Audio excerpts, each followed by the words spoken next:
Good morning everybody, and a very happy Tuesday to you all. We have started today at Jack's camp in Botswana with a black-winged stilt. My name is Kerry Dupree and I will be your host on today's Live at the Waterhole. Please don't forget that this is a live and interactive experience, so I'm always dying to hear from you, so don't forget to send through those questions and comments. I'm very excited that today we're going to have a birding day, and thanks to our Wilder team and our zoomies out there, we have started with a black-winged stilt as one of our first birds of the day. Oh, have a look. Oh, wow, there's eggs. Oh my goodness. There's 2 eggs there. This black-winged stilt is obviously a great parent, moving the eggs very cautiously with its almost needle-like long bill, making sure they get the adequate amount of heat and warmth from its body that's sitting on top. How cool! I've actually never seen a black-winged stilt nest before, or eggs, so this is a lifer for me. Obviously black-winged stilts are quite common wetland birds that you do get across Africa. I'm also going to be looking out for any migratory birds today. In the rainy season is a perfect time of year for all these migratory birds to be coming through, so always excited to see if we can find any migratory birds. We have our first comment of the day from Leopard Lover. Says, hi Kerry from a very warm and breezy Perth. Leopard Lover, thank you for joining us today. I know you have been watching the show for a very long time, Leopard Lover, so I'd love to hear from you if you have ever seen a black-winged stilt on a nest with eggs. It's a pretty cool sighting. Look at those spindly long pink legs that it has. A scientific name for this bird is rather unusual. Hemantopus. I'm not very good with scientific names. My father is great with his ornithology and studied Latin, and he's incredible with remembering scientific names. But my goodness, some of these scientific names are rather unusual. And our black-winged stilt is an intra-African migrant. Look at this bird. How cool is this? My goodness. What an awesome sighting. So both male and female black-winged stilt will share responsibilities of sitting on the nest and incubating the eggs. Got another comment here from Shannon Loves Animals. Says, hello Kerry and Nadine, thank you for joining us, Shannon. It is a great day here in Botswana. I'm currently sitting in Johannesburg, where weather whiplash seems to be the flavor of the day. You never know if it's going to bucket down with rain, or if you're going to be hot, need to jump in the swimming pool. The weather's all over the place. It's a rather unusual weather we're having this rainy season. So these stilts I mentioned earlier, they are intra-African migrants, and that means they move within Africa. They are not Palearctic migrants, so they do not migrate out of Africa. But I was watching a birding documentary the other day, and I saw in the US you also have an unusual looking stilt. It is called the black-necked stilt. So it's got a black color from the top of its head all the way down to its shoulders, so very similar to our black-winged stilt. So if any of our viewers are watching today from America, I'd love to know if you have seen a black-necked stilt. Have a look, it's busy with this nest building material, making sure that it is snug as a bug here. No cold wind is getting onto these eggs. Very interesting how they have these speckled eggs which blend into this reeded vegetation. Such a good little parent, isn't this black-winged stilt? Very attentive in protecting this nest. As you can see, this is a bit of a shallow scraped nest in a sandbank with lots of old debris. So normally the eggs can be between 2 to 4 eggs, although we only saw 2 eggs today. and they will normally hatch after an incubation period of about 22 to 26 days. Love the sound that these black winged snakes make as well. Almost sounds like a bit of a cricket noise. Maybe if we're lucky, the male might pop in for a visit as well.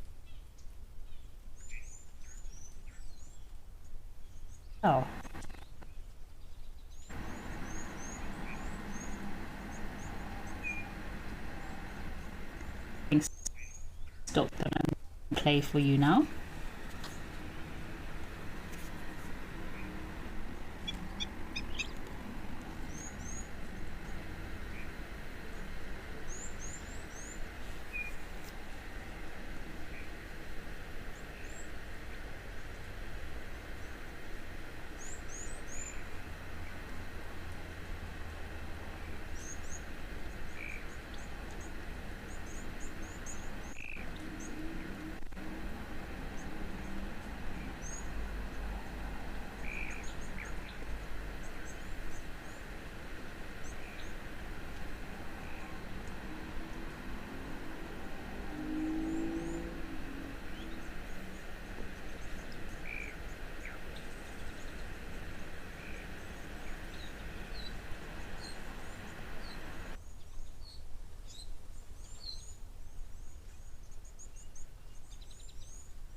Welcome back, folks. Apologies for the minor technical difficulties, but we are back and on a birding mission.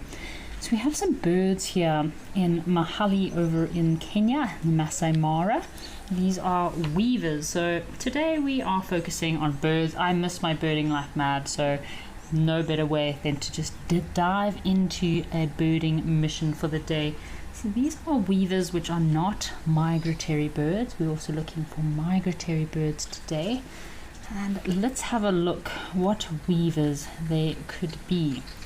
So obviously in southern Africa, your common weavers, I would guess, is your southern mast weavers that make these very intricate nests like this. But here in Kenya, let me just try and refresh my memory.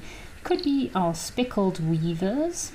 Obviously we don't get Cape weavers up in the Masai Mara, but what birds could they be? Often with the weavers it's easier to tell once you can see the males. The female weavers quite nondescript in their colour, but often the males can help to give you an indication of which species they could be.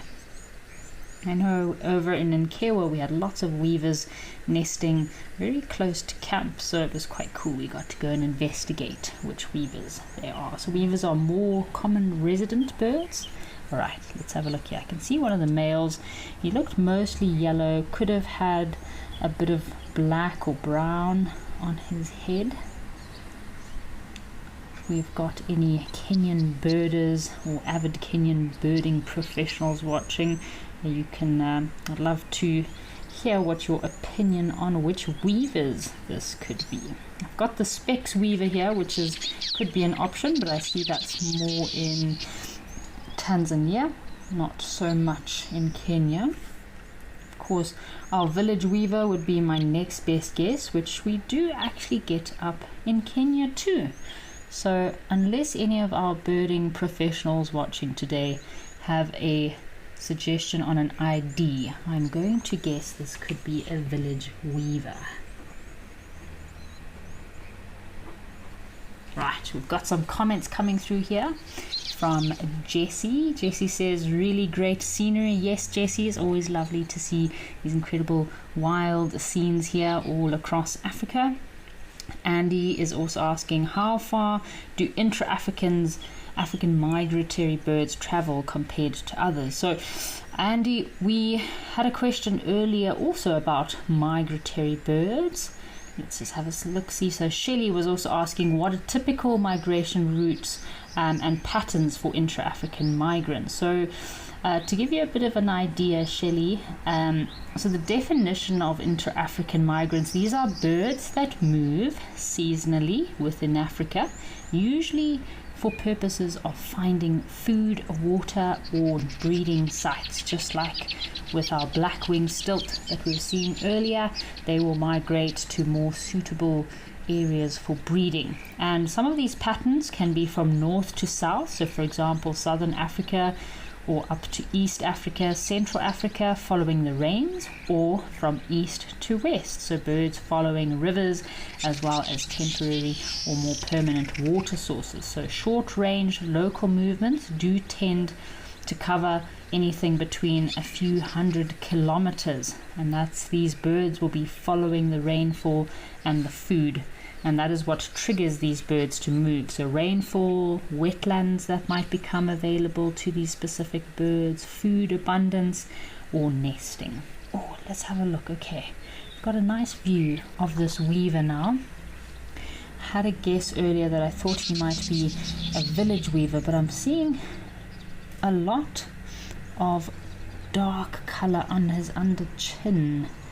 Let's just have a look. I'm new to some of these Kenyan birds at our locations, so it could also be a Helgin's masked weaver. It's nice to have a good look at that male. So the masked weaver does occur in very small habitats across Kenya, also into DRC as well as Uganda, and further up north, Ivory Coast and North Africa. Busy males, busy constructing their nests. So some more examples of birds that are intra-African migrants besides our black-winged stilts would probably be your plovers, Egyptian geese, and some swallows. Some of these birds might have stopovers in wetland parks or wetland areas in order to refuel and refeed themselves before moving on. So we've got another comment here from Daha Bishop. Says, I've lived in Ohio in the USA and have never seen that bird, but we did have several bald eagles, most majestic birds. So yes, bald eagles, we don't quite get bald eagles here in Africa, but the very similar looking bird we get in Africa is the African fish eagle, very majestic and iconic bird of Africa. Where these females are, it doesn't look like a very busy tree, so you can see some of these nests are obviously from the previous breeding season, a little bit older, browner in color, but there are a few new nests being constructed. Alrighty folks, let's head across to Stony Point and see what is waiting for us there.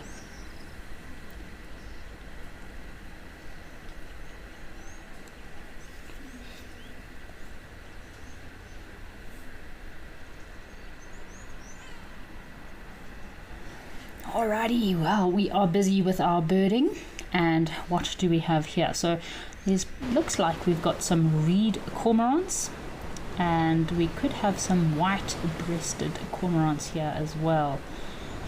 Let's have a look here. Obviously the white-breasted cormorants are very white in the front, a lot larger than your reed cormorants, and your greater white-breasted cormorants are mostly found within coastal regions. Oh, might be some Cape cormorants too. I mean, Cape cormorants are very much restricted to coastal areas, whereas your reed cormorants can be found inland. So reed cormorants can also be found at little pans, watering holes inland, whereas your Cape cormorants are very much restricted to the coast. So I'm going to add these birds to the list here. So we've got Cape cormorants and your white-breasted cormorants. Look at them. I can't see any. Oh, and we also have a gull. It looks like your hot lips gull here on the right hand side. It's resting up on one leg, trying not to get blown over by the wind.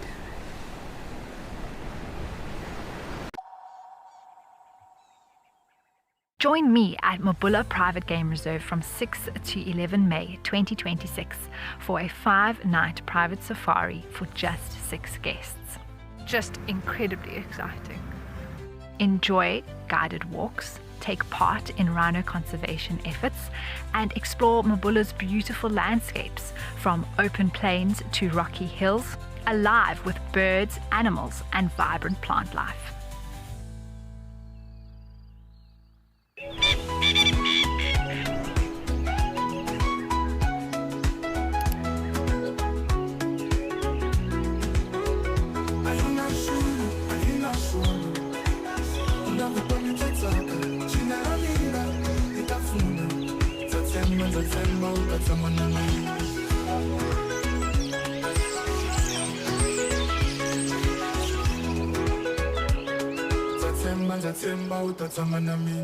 My full name is Mpho Tikani. Best part of my job is coming to see nature. Worst part of my job is logging. That's the worst thing ever, because you have to log amount of footage. You sit in front of that computer and yeah, you think of deleting the footage, but no, they need the footage. If I went to camel, probably a soccer player. I know some people don't believe me, but I'm very good, I'm very fast. Join our expert guides at dawn for a live, immersive safari as the bush comes to life. Found ourselves a chameleon, and look how he's changed color. Every sunrise brings new discoveries. Pound for pound, a leopard is one of the strongest cats around. Ask questions, share your thoughts, and connect with nature live and in real time. Great excitement, great happiness. Start your day with adventure. Out here, every moment counts. As a Wild Earth explorer, you won't miss a thing. Watch the Wild Earth channel ad-free 24/7 and rewind if you want to catch something again. Enjoy behind the scenes videos, fireside chats, and early access to travel offers. It's the best way to stay connected and be part of the Wild Earth family.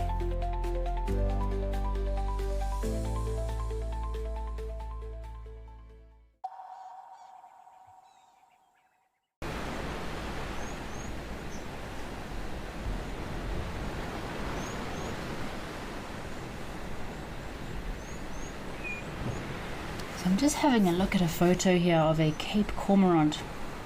And do yourself a favor and have a quick Google. They're quite impressive birds. I know they just look pretty black and nondescript, but I've seen some when I was in Cape Town before. They've got very interesting bright orange colored lure, the skin around their beak or bill, and a very prominent vibrantly blue eye.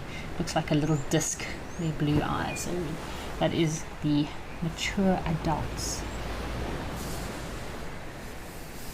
So we've got some more questions coming through here. So Eric says, thank you for this program.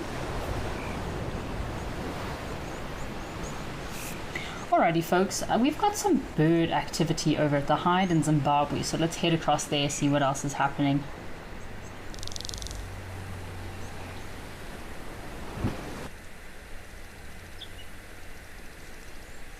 Ooh, have a look what we have here.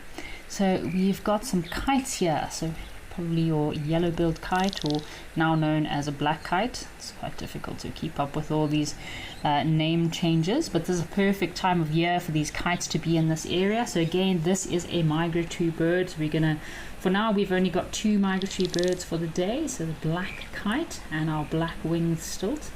And we have got 4 non-migratory birds, which we have also listed down here. So yeah, very cool to see these birds. They're having a groom. They've probably been busy feeding all day.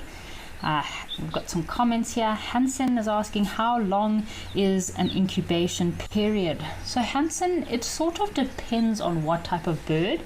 All different bird species have different incubation periods, but just from what I've observed, most of the incubation periods can be anything from, I'd say, at least 20 days all the way up to 60 days in your larger raptors. So yeah, it really depends on the species. I've got another question from Mareme from Pretoria. It says, hi Kerry, black-winged stilts apparently carry their chick with their legs hanging down just like jacanas, and Mareme is asking, are they related? So I haven't actually seen black-winged stilts carrying their chicks under their wings like jacanas, but they are not related to African jacanas. So that yes, they are both aquatic water dependent birds, but they do belong to 2 completely different families. I'm not even going to try to pronounce the family group of black-winged stilts because I've never seen a word so long like this before. But anyways, in general, the family that black-winged stilts come from are stilts and avocets, whereas African jacanas are in their own family, Jacanidae. But this behavior of carrying their chicks is a very good way to protect them from larger birds of prey, just like these yellow-billed kites.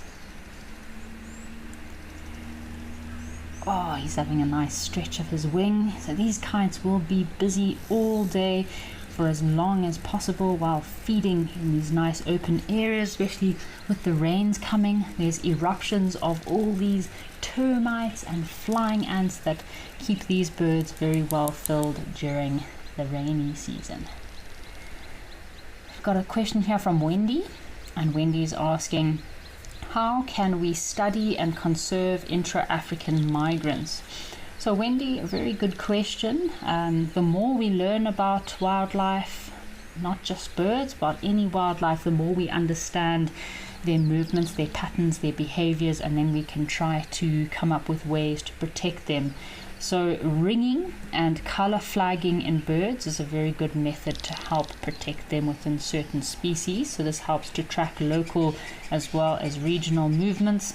Of course, you do have the GPS satellite trackers that get installed on larger birds like your bigger birds of prey, as well as vultures.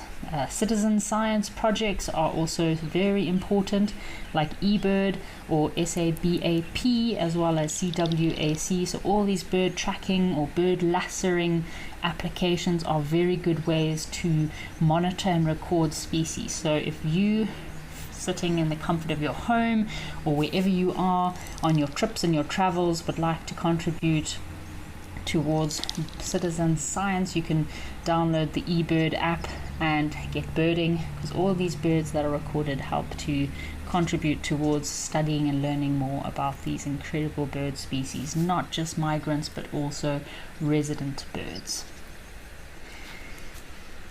So have a look at the V fork in this yellow-billed kite's wings here, a very prominent feature.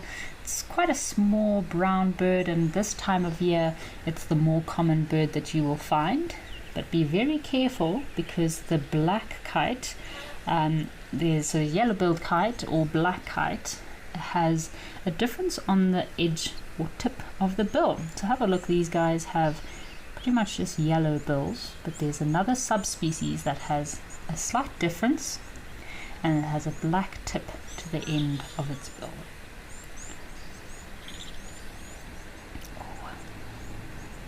So after the rains, you'll find a lot of these birds will be out and about. Ooh. These yellow-billed kites will also be looking for any small rodents or creatures. They don't just feed on insects.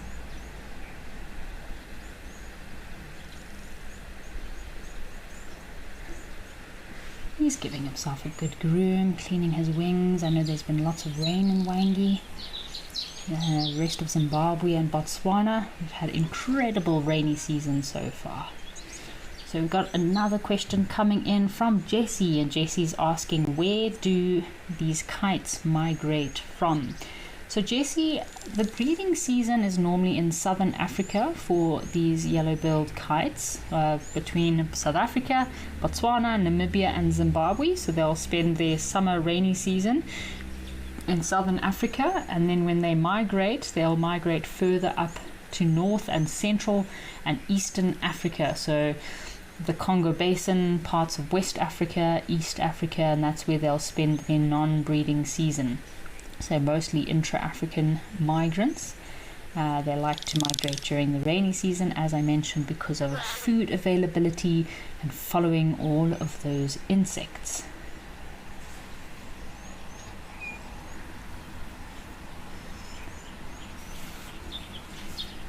Alrighty folks, let's go and see what else is happening out there today. Let's head across to Tortillas over in Kenya.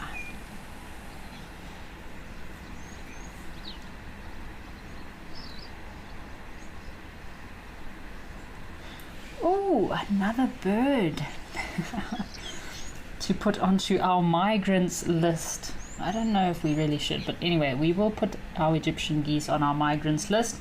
So I'm also learning quite a lot today about migrants.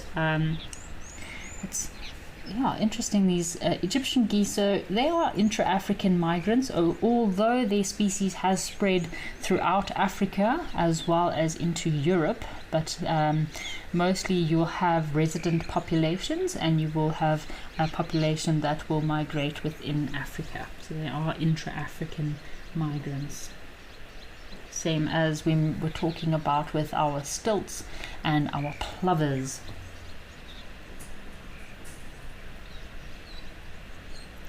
Looks like they're filter feeding here. So Egyptian geese do feed on quite a variety of different kind of aquatic plants as well as grass seeds. So if you see Egyptian geese out the water, it's not strange or unusual. They can be found on airstrips or open areas where there's access for them to short grass, where they can feed on the grass seeds. Look at them. So you always find them occurring in pairs, male and female. Oh, I saw a bird flying. Oh, we've got a blacksmith lapwing. So, oh, quite a few lapwings actually. Have a look on the shore on the other side, and I think we've got a barn swallow. So barn swallows are another one of our migrants. doing quite well on our migrants list for the day. And I think your blacksmith lapwings, as far as I'm concerned, are more intra-African. Or I wouldn't say they're actually migrants at all. They have seasonal movements, so they'll move from one waterhole, one source to the other, but they don't have a exact migratory period where they move huge distances. Oh, look at these Egyptian geese feeding. They're having a pretty busy morning. I hope everyone's having a great Tuesday morning so far. I can't believe we are already in 2026. Isn't that crazy?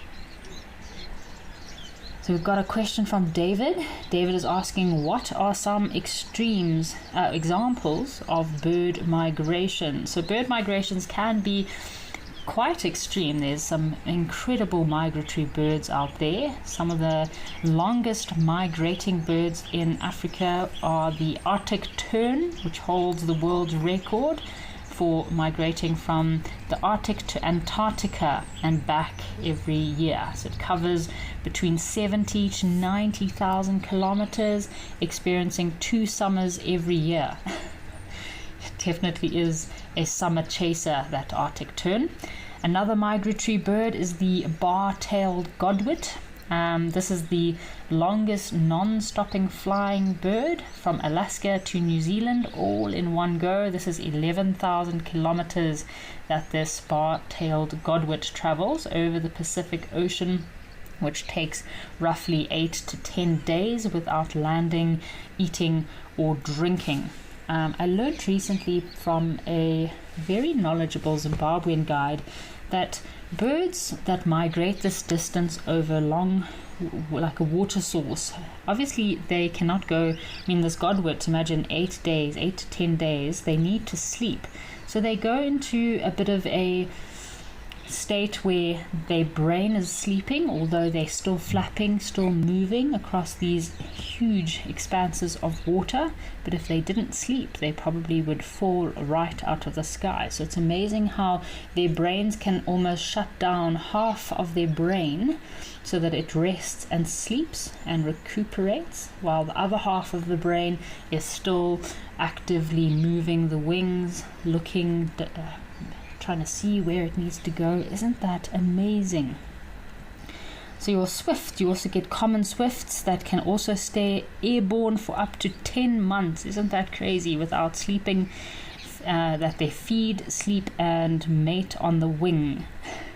That is incredible. Imagine not touching the earth for 10 months. And these common swifts migrate between Europe and Africa.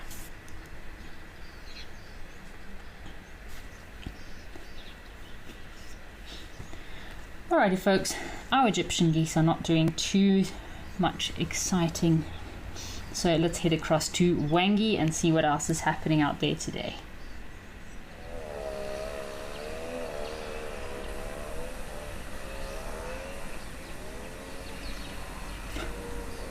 Oh my goodness, it's like an Egyptian goose conference. Look at all these Egyptian geese. Wow.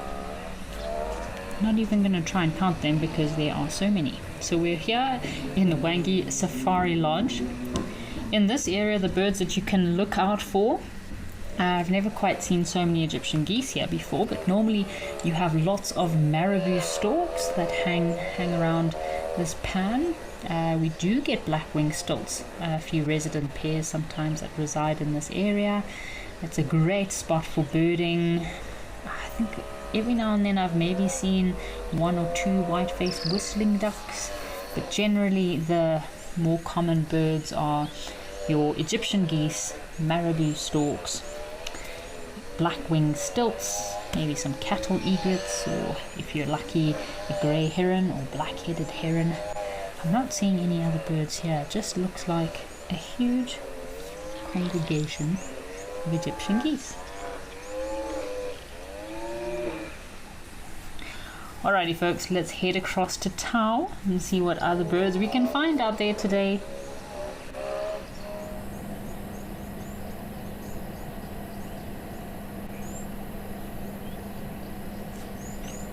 Talking about grey herons, here we have a grey heron, and if we are lucky, maybe some white-faced whistling ducks on the right here.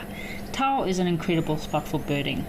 I think Tau and Lentori are probably easily the two top birding locations here on Africam. I know we've got lots of new locations, which is always exciting, but these two locations are always very entertaining. So I'm just waiting for these ducks to lift their heads up, although I'm going to guess they are probably white-faced whistling ducks.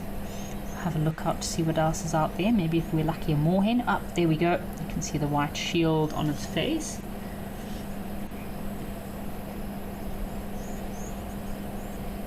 And look at this grey heron. Isn't he a magnificent, elegant looking bird? Oh, so we've got a common moorhen also in the distance there. And our grey herons and the white-faced whistling ducks, again, they'd probably be considered as intra-African migrants. Sometimes it's difficult to differentiate. Some birds have local movements within Africa, but they don't actually migrate. What is this heron up to? Maybe he'll make a hunt for us. Lovely yellow lilies.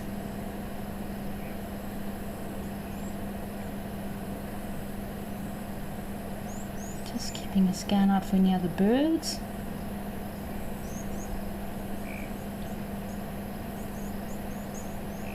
I know there were some shelled ducks here at Tau the other day.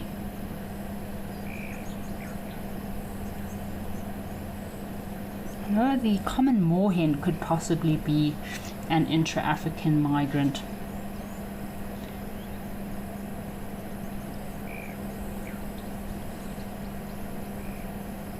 Alright, so I've just had a look here. So our grey heron is a partial migrant. My goodness, I didn't know you got partial migrants. I thought there was only intra-African migrant, Palearctic migrant, resident birds, and birds that practice local movement. But apparently grey heron falls into its own category of being a partial migrant. So some of their movement patterns, they have local and regional movements within Africa, as well as Europe, and possibly spending their winter in Asia. As for our white-faced whistling ducks, these are definitely nomadic intra-African migrant birds, so they move within Africa, strongly linked to the water availability, rainfall and flooding, which makes sense. And our common moorhen is very similar to that of our grey heron, also a partial migrant, although they're mostly residents in the dry season because they can't move very far distances to get to another water source. Learned very interesting facts about these birds. My goodness. Alright, so what else do we have out here? Oh, okay, it's another common moorhen. So I'm going to put grey heron and common moorhen as non-migrants because they are just partial migrants, but our white-faced whistling ducks, they are definitely intra-African migrants. Where's our common moorhen gone? So common moorhen or Eurasian moorhen. They'll spend a lot of their day feeding on these little reed islands. Another bird we can also find sometimes in these little reed beds is our black crake, and I love the red-knobbed coot.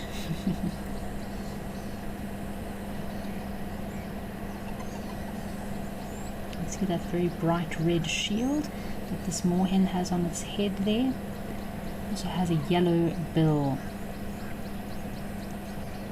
Got a question here from Benny, is asking how is climate change impacting bird migration? So climate change does have quite a major impact on bird migration, Benny.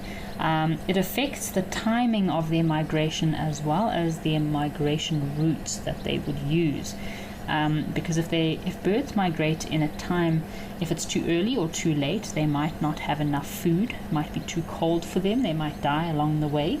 So birds are generally arriving earlier or later in the breeding season or in the wintering grounds. And many European and African migrants arrive in Africa much earlier than usual due to warmer winters or early rains. Oh! It's a spurwing goose. Right, folks, let's head across to Tembo Plains and see what birds we can find.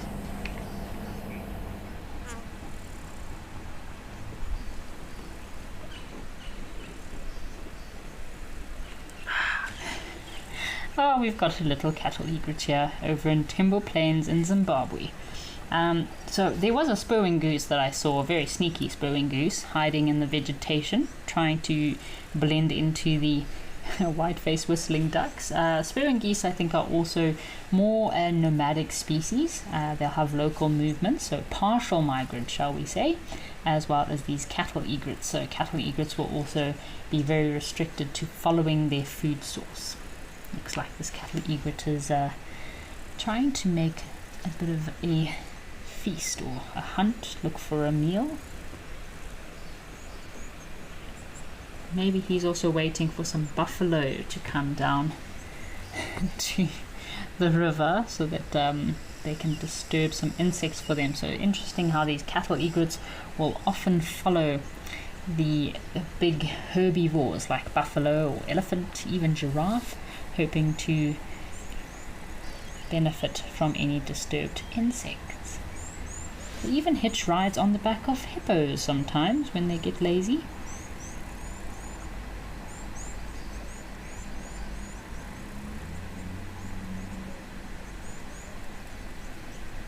So it's quite interesting. No, it's just another Egyptian goose. My goodness, you can see there's definitely not a lacking of Egyptian geese at our locations. We have a lot of Egyptian geese around. The cattle egrets, as I mentioned, they're very nomadic, so they'll move within Africa. They don't really move too far distances. They might stay in one area for quite a long period of time. It's nothing like the movements of the yellow-billed kite or your black-winged stilt. They definitely don't move so far. I noticed some very strange behavior with cattle egrets. I've noticed that every now and then they collect in huge groups. Alrighty folks, let's head across to one of our other locations and search for some more birds. Let's see what's happening over at Campus Dam in Kimberley.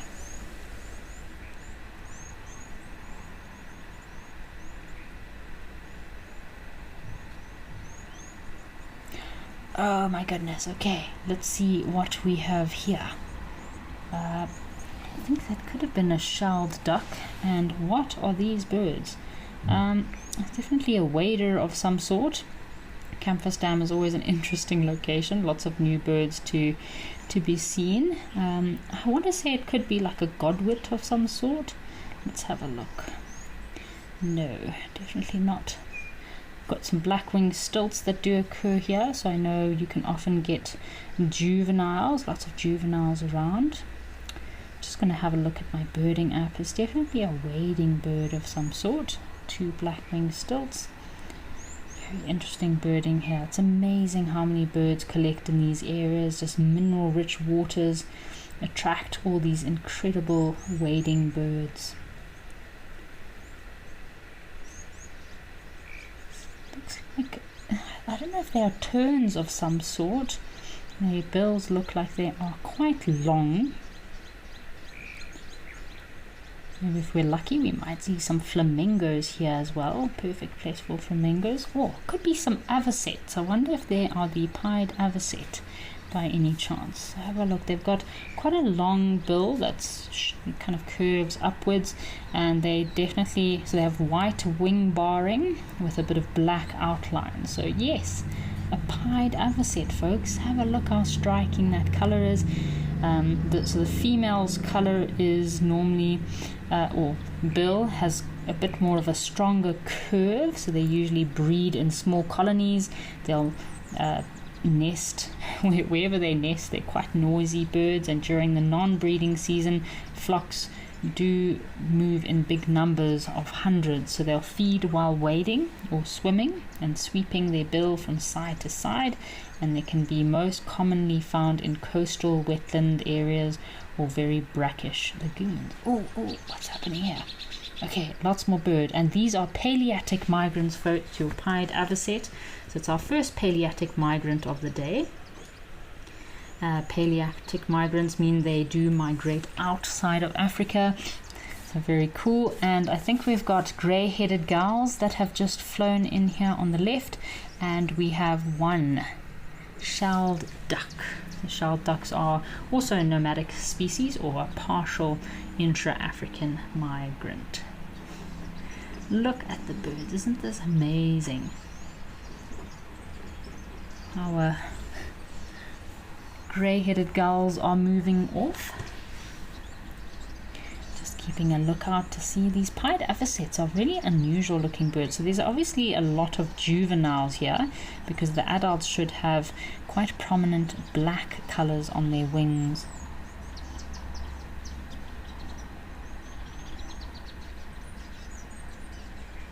It's amazing how they occur in such large flocks.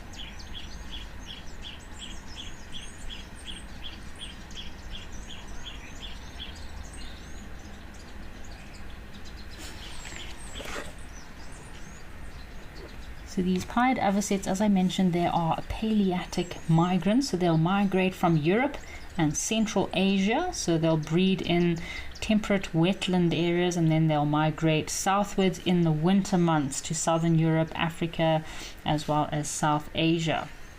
Many of these species can also be partial migrants and have local movements within particular species.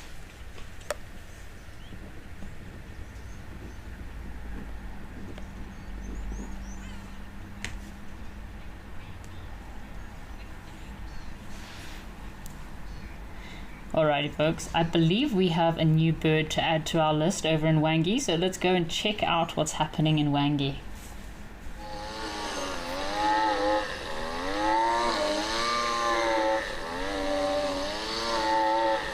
Aha! So no, these are not necessarily migrants or big migratory birds, but they are still pretty large birds. So we were talking about earlier, we're back here at Wangi Safari Lodge, and I mentioned that one of the more common bird species that you can find at this pan are our very questionably handsome marabou storks that look like they are grooming themselves. I don't think that grooming is going to help very much though. Oh goodness, one of the ugly five. So although they're not migrants, we will still put them on the list. Always cool to see marabou storks. And quite interesting in this area here in Wangi Safari Lodge. This is an area I have spent a lot of time doing horseback safaris in. And these marabous do nest or roost on the trees opposite this pan, so opposite the lodge, in these huge big camel thorn trees. Amazing to see them up there. And they also do their courting display in this area, so we've watched them quite often in the very smaller little acacia trees. The male finds a nice little, how can I say, it's almost like a pedestal. So the male will find a little acacia tree that's semi-flat. He'll put a few sticks on there to make a nice little pedestal for himself, and he'll jump up and down on that pedestal with his wings out in order to attract the attention of a female. So the males that would be the dominant males within this group, if you see the male on the far right hand side, he had a very bright red patch on his, just kind of between his shoulder blades there. So that would be one of the more dominant males within this group.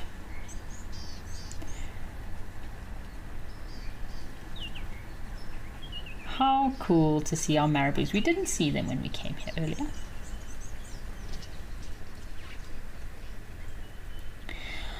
Alright folks, I think over in the southern part of Wangi National Park our raptors have moved a little bit, so let's see what raptor action is happening over at the hide.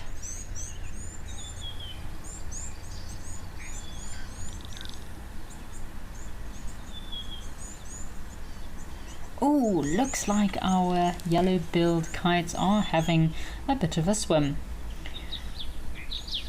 I've had quite a bit of luck lately with big birds of prey swimming. Last week, I think it was on Friday when I had live at the waterhole, we had a martial eagle that was swimming at Old Tonyo. It was great to see that martial eagle in the water.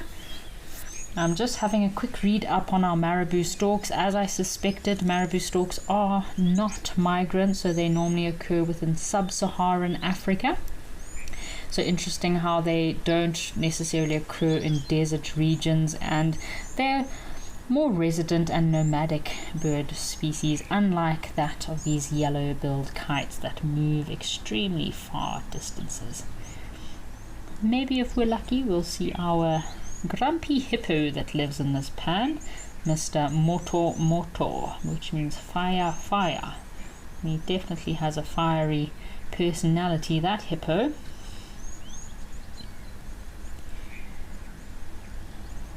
Just having a scan. I think we also saw, yesterday I saw a juvenile carmine bee-eater here at this waterhole, during live at the waterhole, so we'll keep a lookout for those carmine bee-eaters. Maybe they're flying around.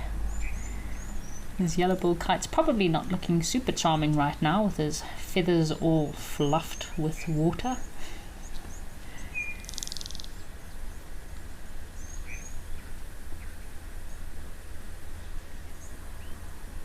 Oh, he does not look so charming.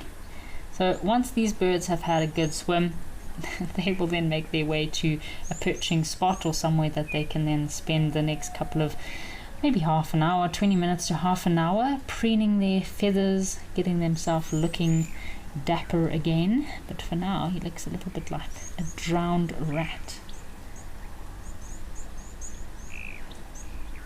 You do need to be careful of larger birds of prey. These kites can get taken out by any larger predators. So always so unusual watching raptors walking on the ground. It's not a common sight.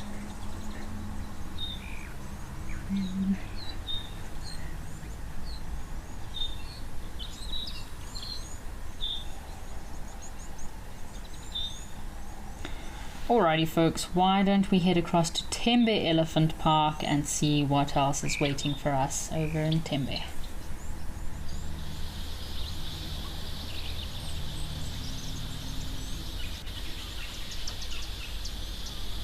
Wow, look at this tusker.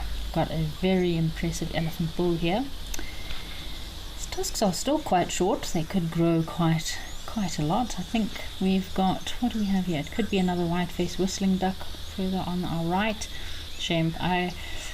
We were chatting quite a lot yesterday, folks, about our super tusker Craig that unfortunately passed away recently. It's amazing that he managed to live to the incredible age of 54 years.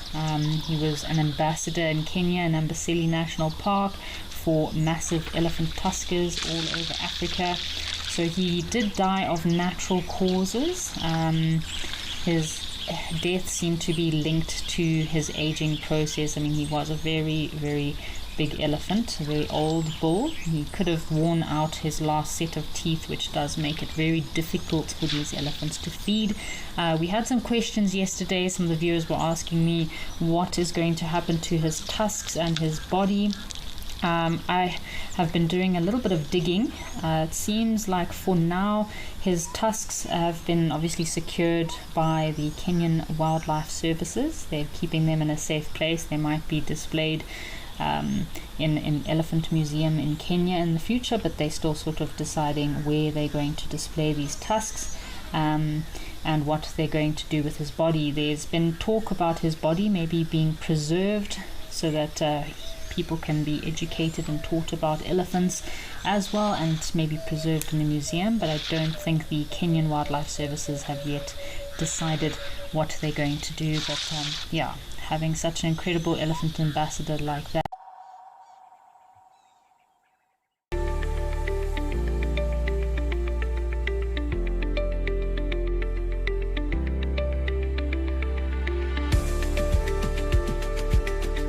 We'll see you out on safari.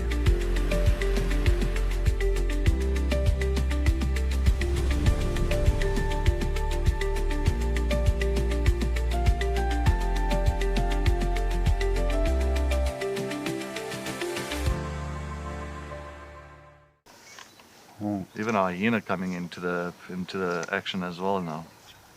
Oh my word. She's stalking the hyena now.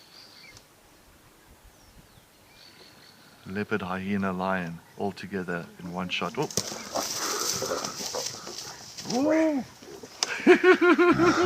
This is action-packed.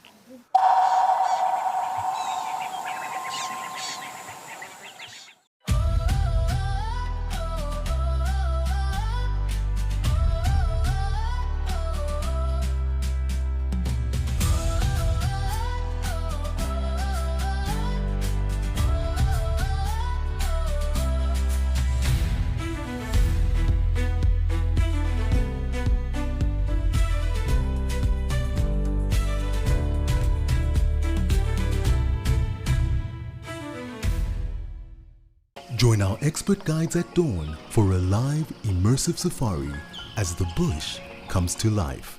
Found ourselves a chameleon, and look how he's changed color. Every sunrise brings new discoveries. Pound for pound, a leopard is one of the strongest cats around. Ask questions, share your thoughts, and connect with nature live and in real time. Great excitement, great happiness. Start your day with adventure.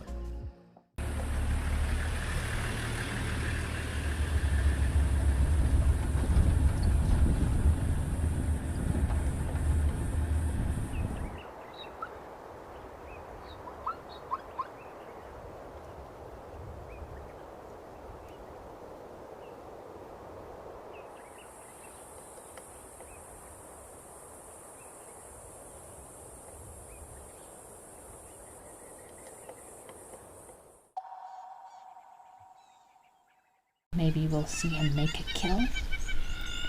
Got a question here from Ross. Ross is asking, what exactly defines a big elephant tusker or a super elephant tusker? So generally these tuskers are defined by their large ivory, their large tusks. So tusks are very long and heavy, usually over 2 meters in length and over 45 kilograms. This is kind of the criteria for a big tusker. And your super tuskers, their tusks would need to exceed 2.5 meters or 8 feet, which is extremely long, and they would need to weigh over 50 to 60 kilograms in order to be considered as a super tusker. So typically your average elephant bull, they'll have these massive tusks beginning to get to quite a nice length between 40 to 50 years of age. I mean, elephants' tusks are constantly growing throughout their lifespan, and I'm praying that this egret might catch something for us. Got a very long pointed bill and a very elongated or narrow head as well, and they use that to their advantage while hunting.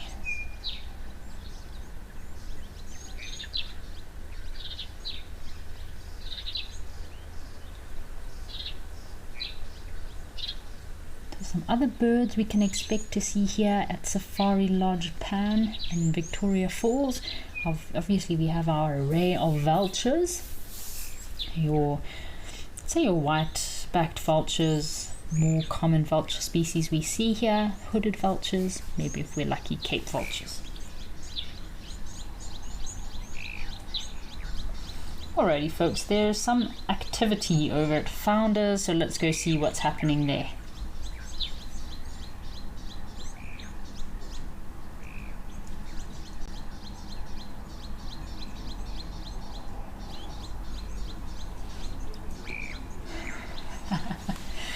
We've got some Egyptian geese that have decided to come and photobomb today. I'm coming to get their close-up. This is a perfect shot because we were talking about Egyptian geese earlier and how they also feed on grass and seeds. So that's what they're probably doing out of the water here, nibbling away at the tops of the grass that's growing in front of this hide here. Seems like one or two of the youngsters are quite interested by the glass. They're checking themselves out there.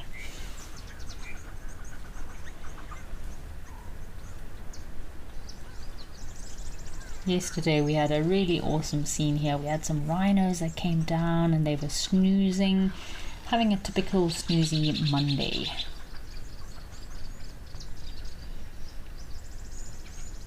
And this Egyptian geese family is also very entertaining to watch. There's lots of antics and family politics that goes on with these Egyptian geese families. They're obviously very territorial birds, so that does mean that they can be quite aggressive, especially if there are intruders in their territory. Spoke about these Egyptian geese earlier, but they are mostly a resident species or nomadic residents, so they don't necessarily migrate over long distances. They'll kind of have primarily residents throughout sub-Saharan Africa. They originated from the Nile Valley over in Egypt. Populations do move locally as well as regionally. I mentioned obviously their populations have scattered and spread across Africa, but also into Europe as well. So you do get Egyptian geese. They are very successful and very prone to being able to survive with very little. So they can adapt and survive when there's not much water available, or during droughts, or in shortages of food, as opposed to ducks, for example. Ducks are not so adaptable to living in areas where there's limited water availability.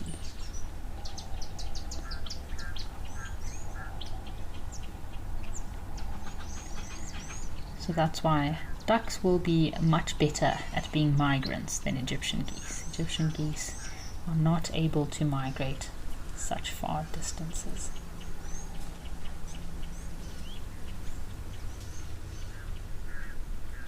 This Egyptian goose is really curious. I feel like he might want to pick the screen. Check out that lens. What is happening? And I learned recently, so I'm always grateful for our viewers sending through your questions and comments, because that's also how us guides learn as well. And I learned the other day, we had one of our viewers asking about the Egyptian geese, why they have a brown ring around their eye, and apparently that helps to camouflage their eye, so that when a big predatory bird is about to attack them, it does not exactly know where the Egyptian goose's eye is. So it's an amazing adaptation that they have to hopefully saving their life from being eaten by a large bird of prey.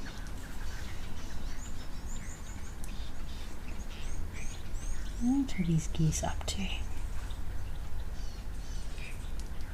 They're really feeding away here on this little bank. I've got a question from Panthers. Panthers is asking, Kerry, do the Egyptian geese intercept home farming areas? And definitely, Panthers, that's why Egyptian geese are such a successful species, because they do live very well and adapt very well to living close to people. So Egyptian geese will often move into farmlands as well as home gardens, especially where natural wetlands are limited.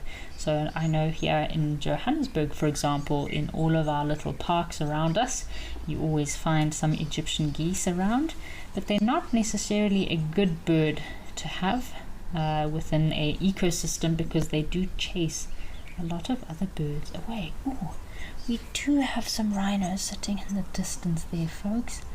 Our Egyptian goose was photobombing and I couldn't see. Whoa, and a giraffe.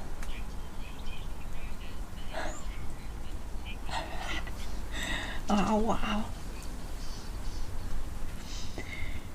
Alrighty folks, these Egyptian geese are trying to steal the show today, so why don't we head across to Oldonyo, see what's happening over in Kenya.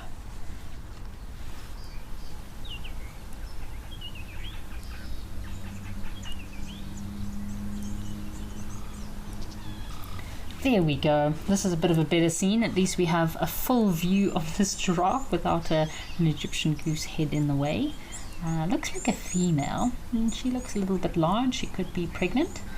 Have a look at her ossicones. This female's ossicones seem to be curving in quite a lot. Quite a prominent feature of the female giraffe. And as we have a male approaching, look at that male's ossicones.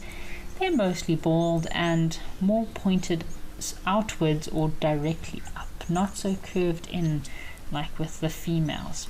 There's been a few, journeys, towers of giraffe moving around this area. I think there's quite a few females around that might be in estrus, and there was a male following the females yesterday. This special.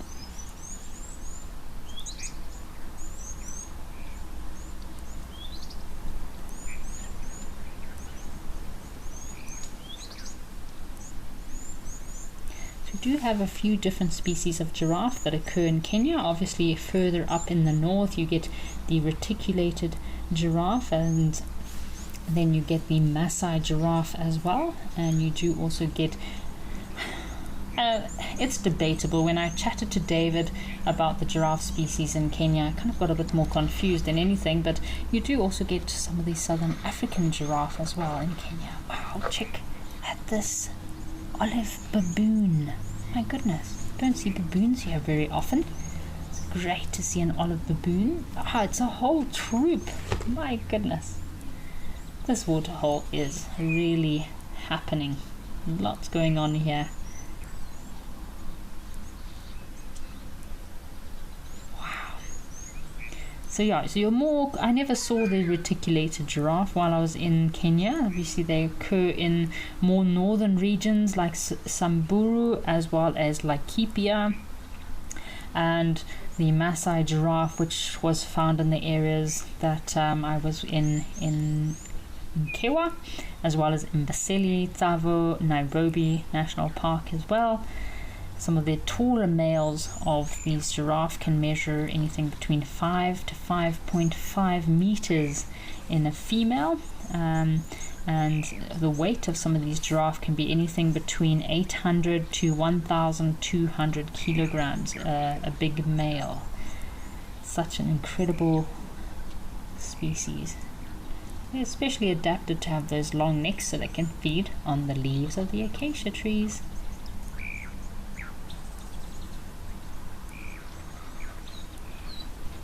And this time of year, it is almost like an all-you-can-eat buffet for these giraffe, because giraffe also love feeding on little shoots of some certain plants, as well as flowers. Oh, I love watching them feeding on all the different flowers. They really do love to feed on the knobthorn flowers, those little yellow, almost velvety, or they look cotton ball-like flowers of the knobthorn tree or Acacia nigrescens.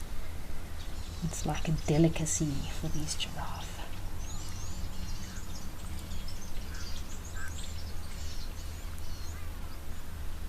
No elephants here today, but it is quite nice, this waterhole, when there are no elephants at Oldonyo. It's amazing to see what other creatures come down to the waterhole. So if there were elephants here right now, probably wouldn't be baboons or giraffe. They would have to wait their turn patiently. Okay, we've got some more birds here. I've completely forgotten about the birding mission we were on. So probably red-billed oxpeckers, and these are not migratory birds. Obviously they have local movements, but they don't migrate. So some red-billed oxpeckers. Wow, check out this wasp just in front of the camera.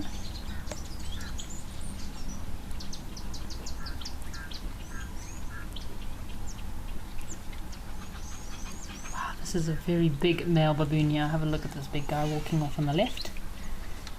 And some baboon politics or little antics with the youngsters. It's so entertaining. You can sit for hours watching a troop of baboons getting up to all kinds of nonsense. Very mischievous creatures.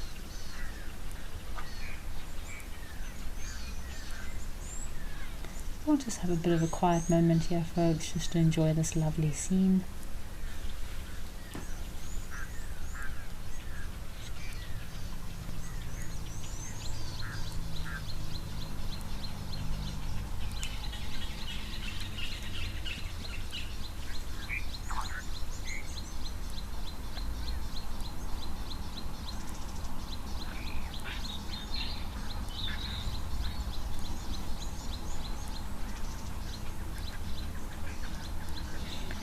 So we have a question from Anna. Anna is asking about our olive baboons. Anna wants to know where they live. So Anna, olive baboons, or Papio anubis, do have quite a wide distribution across sub-Saharan Africa, which includes Kenya, Tanzania, Uganda and Ethiopia. So they can also be present in parts of West Africa and Central Africa, They're very adaptable species to different habitats. They can live in savannas and also in forested regions, but normally they'll occur in open woodland areas, that is, as well as these open savanna regions. Very similar to that of the chakma baboons. They're obviously a little bit smaller, a lot more fluffy.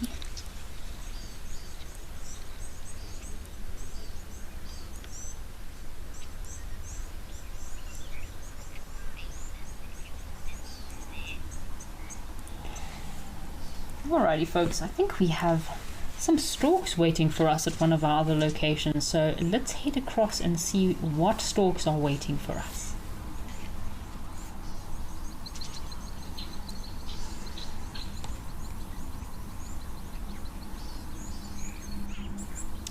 Ooh! Have a look what we have here, folks. So we're over in the basin in Cylinder Reserve in Botswana, and we have some wattled cranes. My goodness, this is my first time seeing wattled cranes here on Afrikaans live at the Waterhole with Wild Earth. I've seen them in Botswana before, but I've never seen them on Afrikaan. So that is definitely a Wild Earth live at the Waterhole lifer for me. How cool is it to see these wattled cranes? So they are a very large greyish crane with that gleaming white neck, conspicuous wattles, and red facial skin. My goodness, and these are migratory birds. Wow.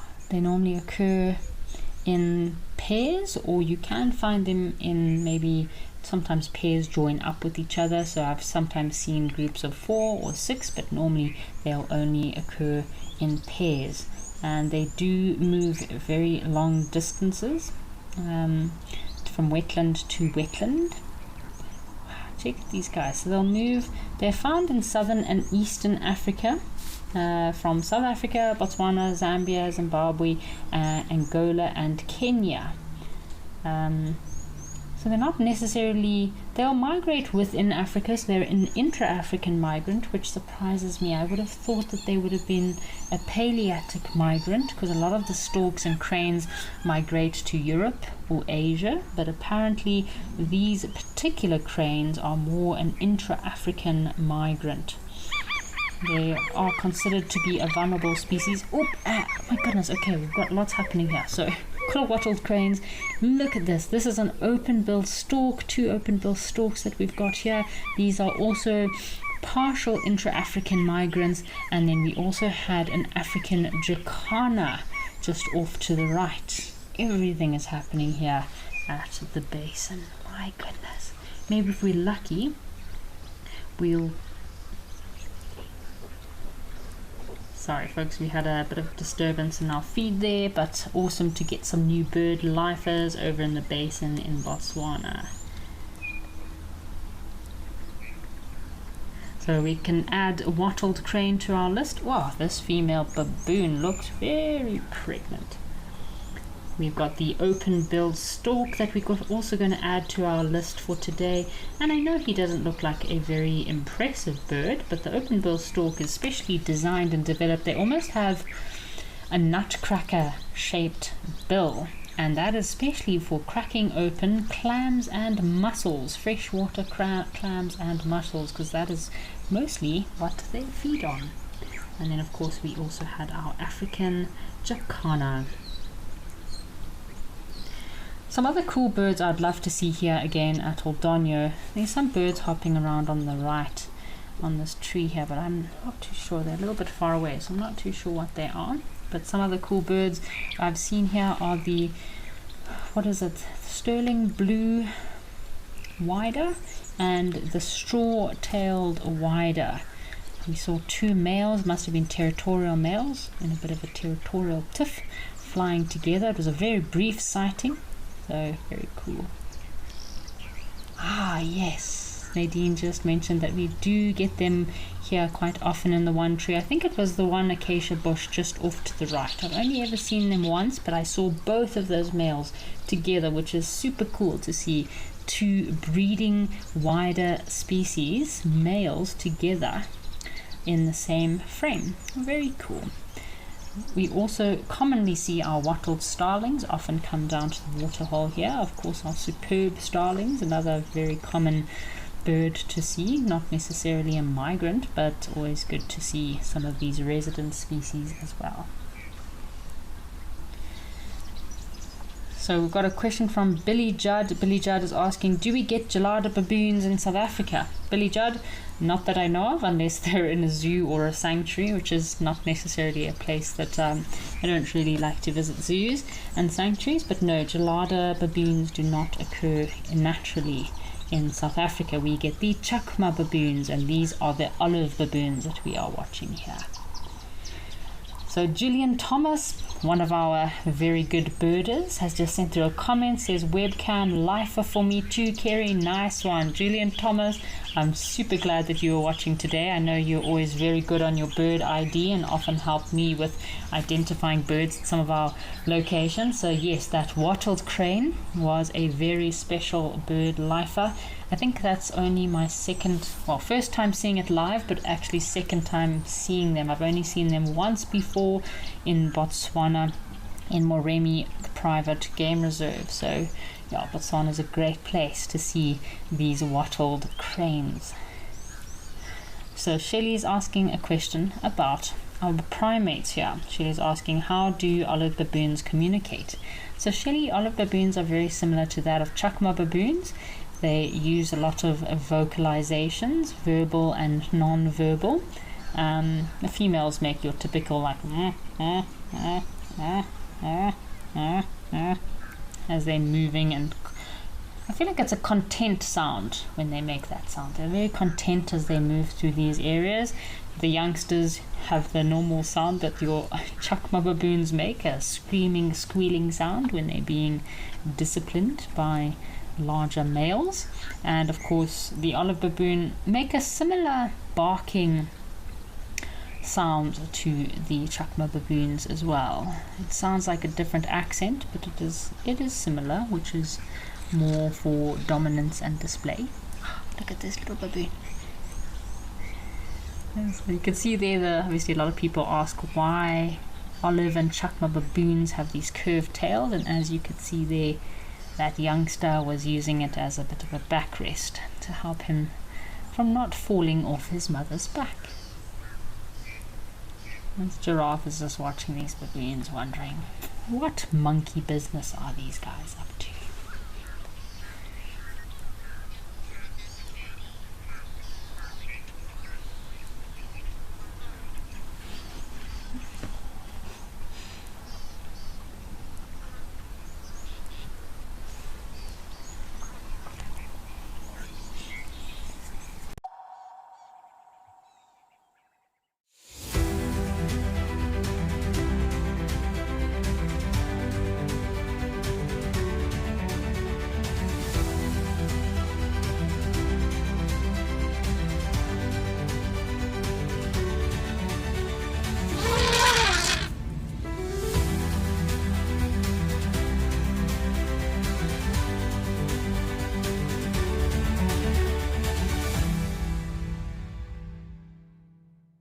The Wild Earth Impact Foundation is a non-profit that uses the power of wildlife storytelling as a force for good.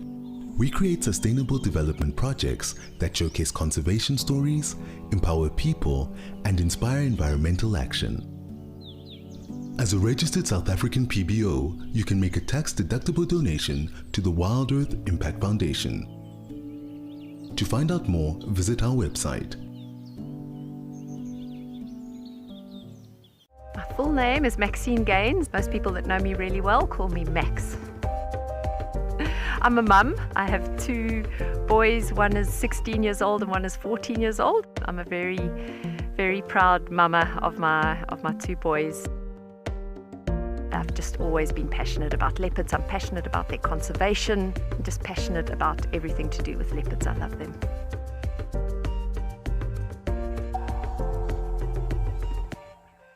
Join our expert guides at dawn for a live, immersive safari as the bush comes to life.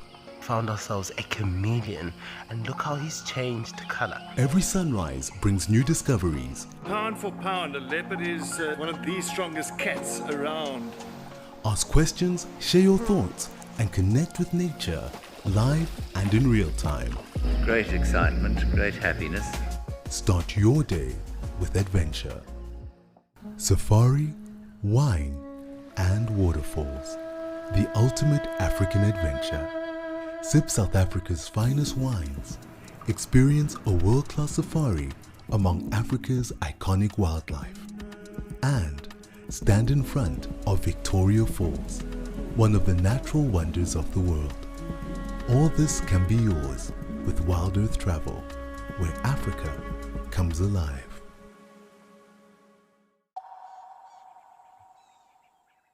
Are mainly sedentary within these regions, always occurring in pairs, male and female, and then the youngsters normally move off to find maybe a new territory, set up their own territory, find their own partner one day once they have sexually matured.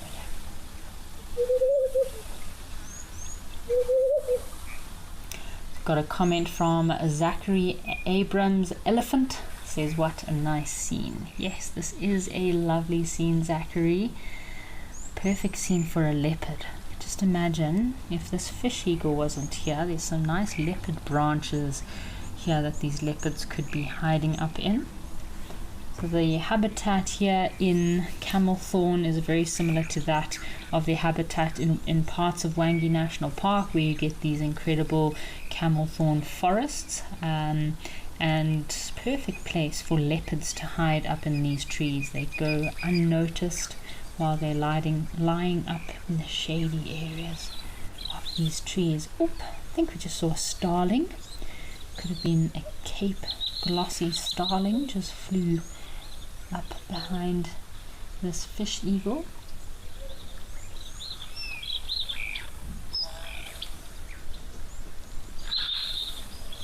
So again, Cape glossy starling, more of a resident bird, not necessarily a migrant. So for the day we are looking at, we have 16 non-migratory birds or partial migrants, and then we do have 6 migratory birds on our list for the day.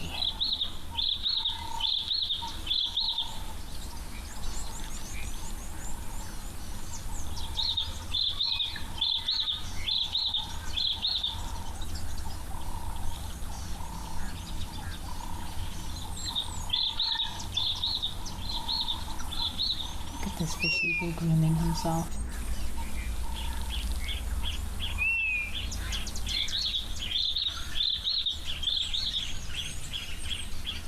They'll spend quite a lot of their day grooming themselves, these fish eagles. They're obviously specialized in hunting and catching fish, but they will also hunt smaller birds, water birds. So I've seen fish eagles hunting black-winged stilts, white-faced whistling ducks, so they have quite a variety of different prey that they will hunt.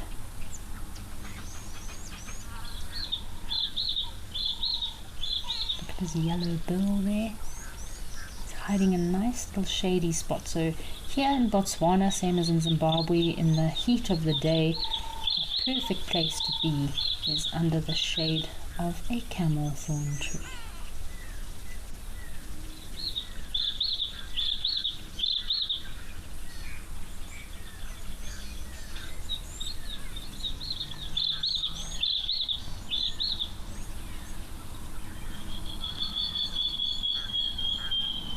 Giving a bit of quiet time, hoping this fish eagle might vocalize. Sometimes if they're not sitting with their partner, they might vocalize and try to locate or find the other partner with them.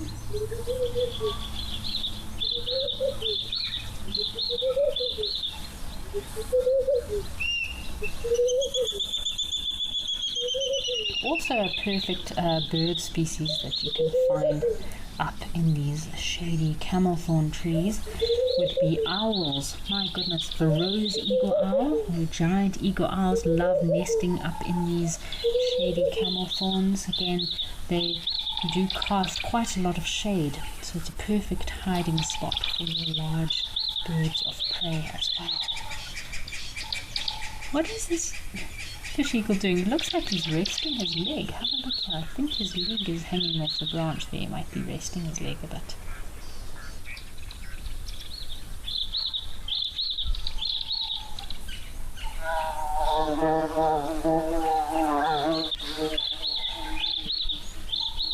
These fish eagles do have an incredible wingspan, up to 2 meters.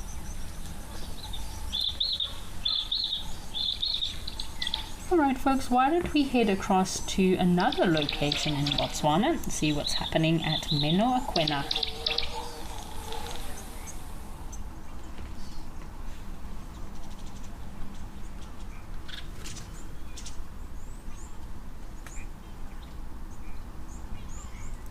Wow, check out these elephants.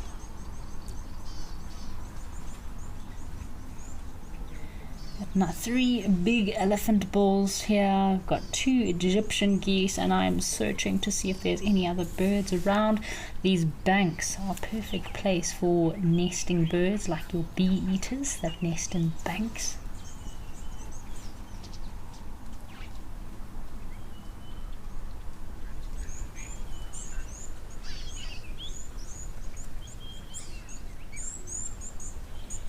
Oh, so nice. Look at this elephant. He's resting his trunk on his tusk. I don't blame them. Elephant trunks are pretty heavy. Imagine having a nose that can weigh between 10 to 15 kilograms. You'd also get a bit of a lazy trunk every now and then, or tired of carrying that trunk of yours around. So it's a perfect resting spot to have your trunk resting on your tusk.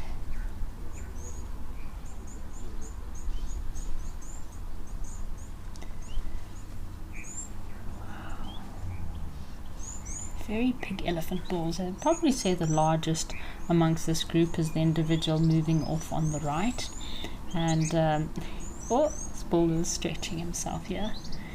They're all coming for this nice fresh water. It's great to see so much vegetation, so much grass around here at Menoakwena. It was completely dry a few months ago. Not too much life or greenery anywhere. Now there's grass all over, so the animals are happy.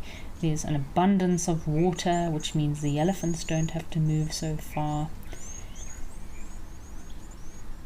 Oh, this elephant is giving himself a bit of a splash. Oh, I think there is a little plover.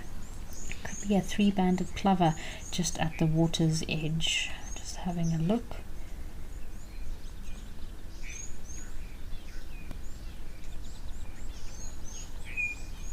You would expect to see 3-banded plovers or sandpipers, maybe your common or wood sandpipers at this little watering hole.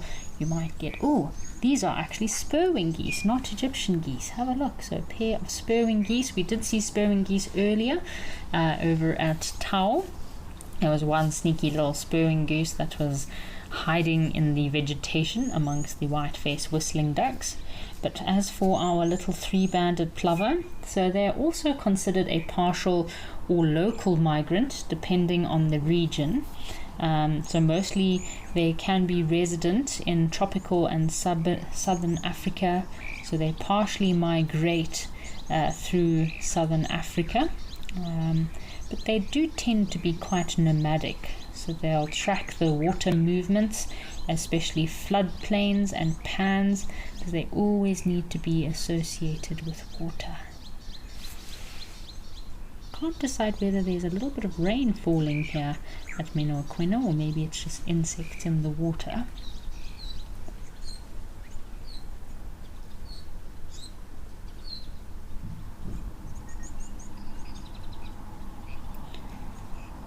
Now it looks a bit hot, so I wouldn't say rain. Maybe it's just a lot of insect activity. Here's our spurwing goose. I know in Cape Town there are a few restaurants that actually serve spurwing goose as an appetizer.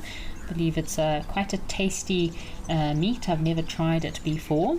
I know white-faced whistling ducks in Zimbabwe. There's a lot of villagers that have told me white-faced whistling ducks is quite a delicacy, quite a good meat to also feed on. And again, as I mentioned with our African fish eagle that we saw earlier, I don't think an African fish eagle would try to take out a spurwing goose. They're quite quite big, these spurwing geese.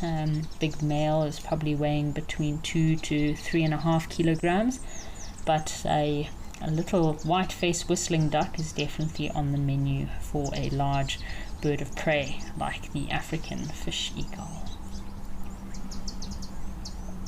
I'm hoping our little three-banded plover will come back into screen and show himself.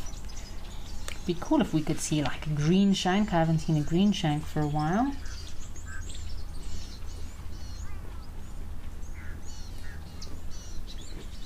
And then early hours of the morning and late hours of the evening would also be a great time. You find all the guinea fowl, helmeted guinea fowl will come down for a drink, as well as your spur fowls, if there's any spur fowls within the region or within this area, like your Natal spur fowl or Swainson spur fowl. I'd probably guess here in Botswana they normally like to come down for their drink early hours of the morning, late hours of the evening, and then throughout the day you could also find some sand grouse. I love the sand grouse. Sand grouse would be a good species to see here at Menoakwena. Often occur, maybe Birchall sand grouse would be a common sand grouse species to find here in Botswana as well as into Namibia. Maybe if they're lucky, yellow-bellied sand grouse, which I have not seen yet. I'd love to add that one to the bird list, my bird lifer list. Look at these elephants. Have a look at their color, how the color of their skin changes during the rainy season. It's not necessarily their skin color changing, it's just they are very clean. There's lots of rain, so their skin tends to be quite dark. Is this elephant chasing this poor spurwing?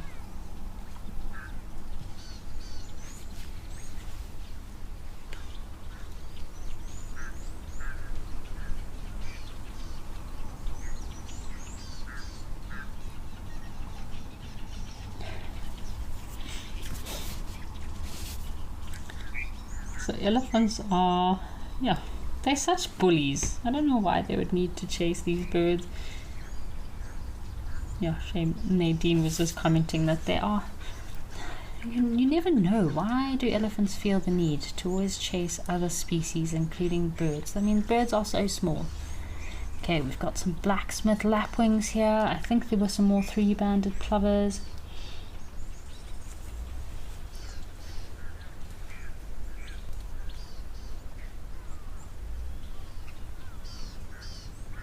What is this elephant up to?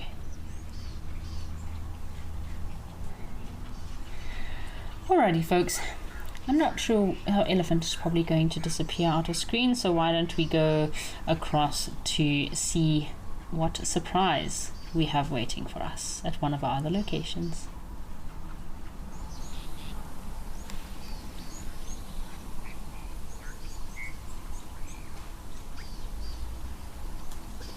Oh, look at this angle. Isn't this just such a great angle of this little agama? So we had this red-headed rock agama here yesterday, also in the Serengeti. This is a very common agama species in Tanzania as well as Kenya. I saw a lot of them during my time at Nkewa. It's quite a nice angle. You can see all the very sharp little spikes and spines that he has down along his tail as well as along his neck there.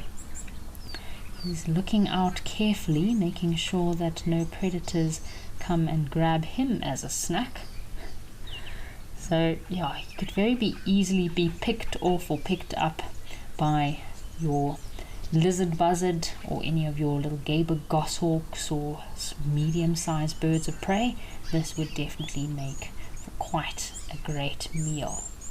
A colourful meal too. So Zachary Abrams was asking, or commented, what a nice scene. Oh, I think our agama has seen a competitor because he all of a sudden moved. Now he's bobbing his head up and down, which is a bit of a territorial display of these agamas. So Ross, very good question. Ross is asking, do all lizards shed their skin? So Ross, yes, most reptiles like lizards and snakes do need to shed their skin in order to expose the new fresh skin growth underneath. snakes go into a bit of a topar state when shedding their skin. So often with big snakes, any snake species, but as I know with the African rock pythons, it's very common. Once they've had a big meal, they'll then go and hide themselves somewhere that's safe for them to shed their skin, and the shedding process then begins. Look at this guy, he is displaying. You can see if there's a bit of rain, and we've got quite a nice angle of this red-headed rock agama in here. You can actually see the pink color underneath his body. So normally we just see the red Spider-Man colors, the red and blue, but I didn't realize they actually do have quite a lot of pink underneath their bodies as well. So even though these males are so vibrant in their color, they're not actually poisonous like some species. This bright and vibrant color of theirs is mostly to indicate sexual maturity as well as to attract a mate. Isn't he a fascinating little creature? So the diet of these agamas is primarily ants, grasshoppers, crickets, beetles, but they will also feed on vegetation as well. They're well adapted to surviving and living in these very arid conditions. That's why they have this typical reptile appearance of these little scales, and that is why they need to shed their skin. It's a very cool angle. We're getting a full 3D view here. Look at these little claws, perfect for catching his prey. Get some very fascinating colors of agamas. You get some tree agama species too that have all different colors, look like little rainbow lizards. Quite a variety of different colors amongst these agama species. And then unfortunately the female is quite a drab, boring color.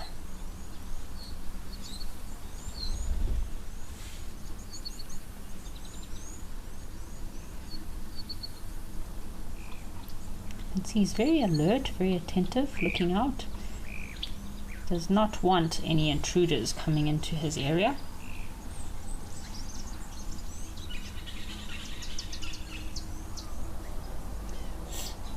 So we saw this male doing that head bobbing kind of territorial display, and that's how they display to any intruders or any other males that might be in the area, kind of to ward them off, hoping they don't trespass into their little territory. It's raining as well, cooling down the earth. So if there's any sign of predators, this agama will disappear into the rocks, hopefully before becoming a snack.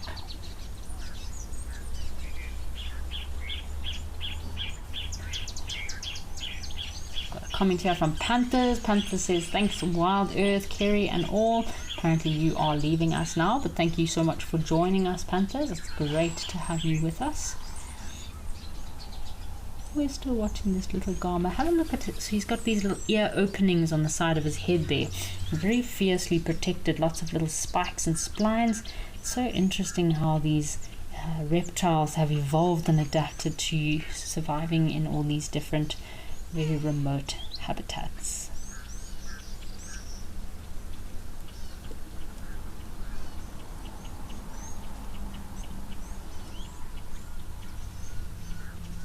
He's looking out, making sure no one's lurking. So we've got a comment here from Billy Judd is asking, how can agamas mate? So generally how agamas mate, the males will display with a very bright, vibrantly colored bodies to attract the females, doing that bobbing display we saw earlier, and hopefully this bright red color and in some species orange head will attract the female during the breeding season.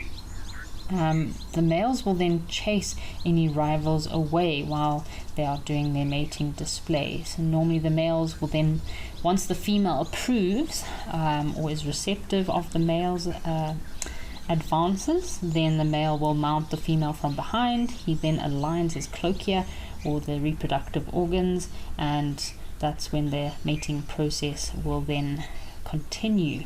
So normally 3 to 12 eggs can be laid in these agama species. The eggs are incubated for several weeks depending on temperatures, and the mating season will often coincide with the rainy season because of the warm periods and because of the food availability. So that's when you see some of the males will start to become very brightly colored. Alrighty folks, let's head across to Founders in the Eastern Cape and see what's happening at one of our other locations.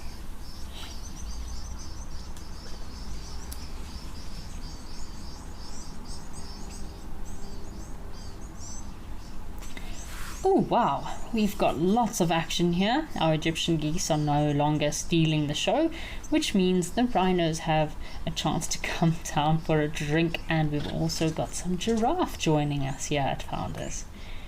Looks like a bit of a breezy afternoon here at Founders, not much cloud cover, nice hot day. Hopefully these rhinos will, if it's hot enough, have a bit of a mud bath. It looks like a female and her sub-adult calf. One of the largest specimens ever recorded of these white rhinos was a very big male that weighed about 2,300 kilograms. But generally your big females like this will weigh between 1,800 and 2,000 kilograms. It's the big males that often can weigh a lot more than the females. Although, especially in white rhino, you do often see female white rhinos with much longer and thinner horns, and this could be to protect their calves.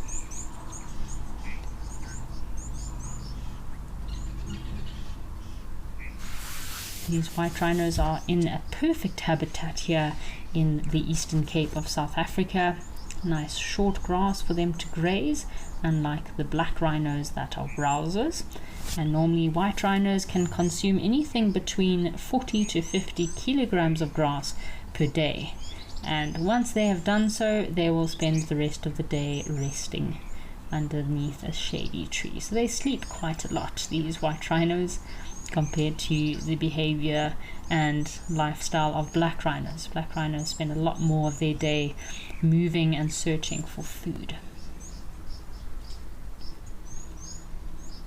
Male white rhinos are also a lot more territorial, so they'll use dung middens as well as ground scraping to mark their territories. Maybe our giraffe will also come down for a drink.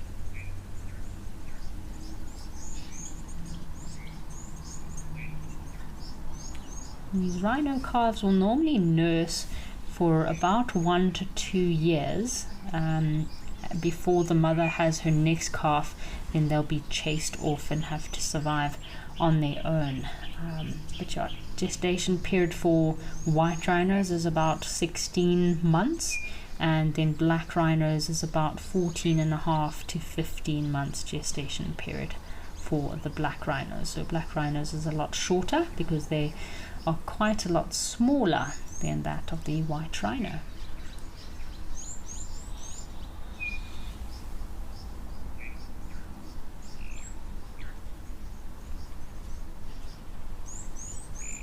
So although they look like very round and a little bit clumsy, rhinos can actually run quite fast. So they can run up to 50 kilometers an hour despite their large size. And their lifespan is also about 40 to 50 years of age is the average lifespan of your average white rhino.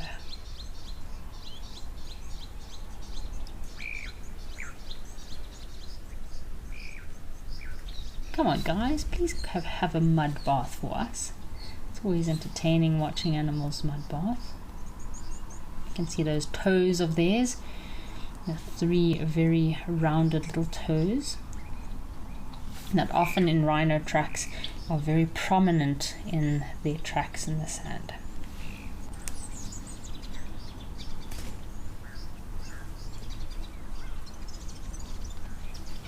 Probably going to move off and lie underneath their favorite little shady tree, which is where they like to spend a lot of their time.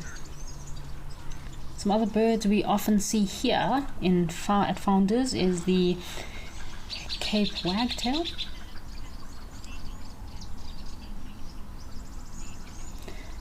Alrighty folks, I think our rhinos are not going to do too much else, so let's head across to Tembe and see what else has showed up.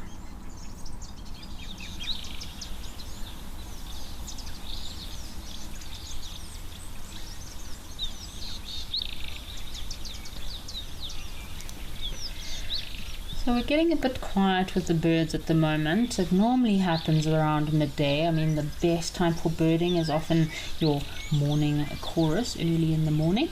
But that's great time for birding, or late hours of the afternoon. But luckily we have some animals that are still around.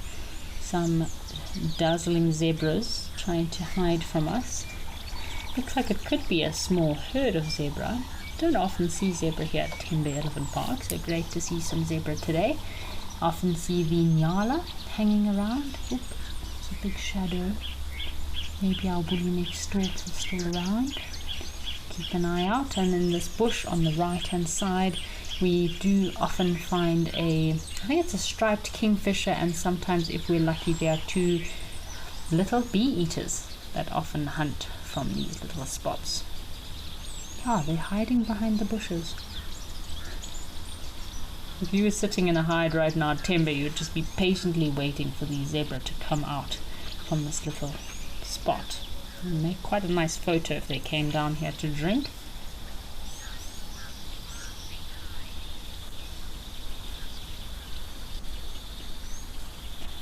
Alrighty folks, well, our zebra don't seem to be being very cooperative, so let's head across to Stony Point and see what else we can find.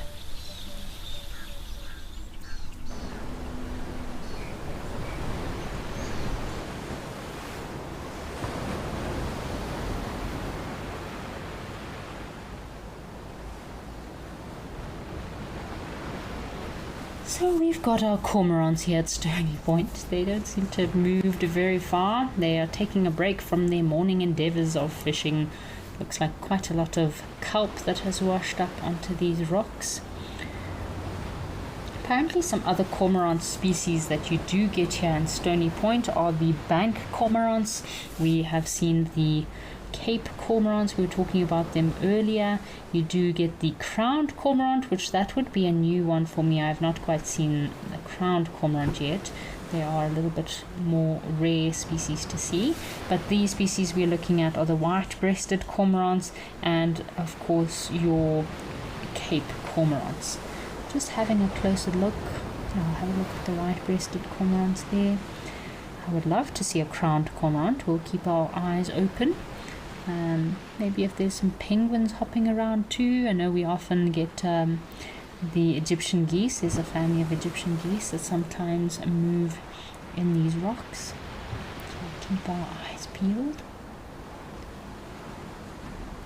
So lovely to listen to the sound of the ocean.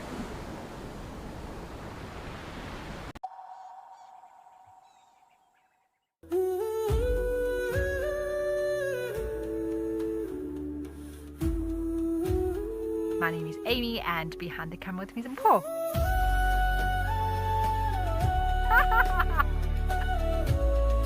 And I mean, to be able to share it with all of you. Fingers crossed, and I'll make sure I wear my lucky leopard socks as well.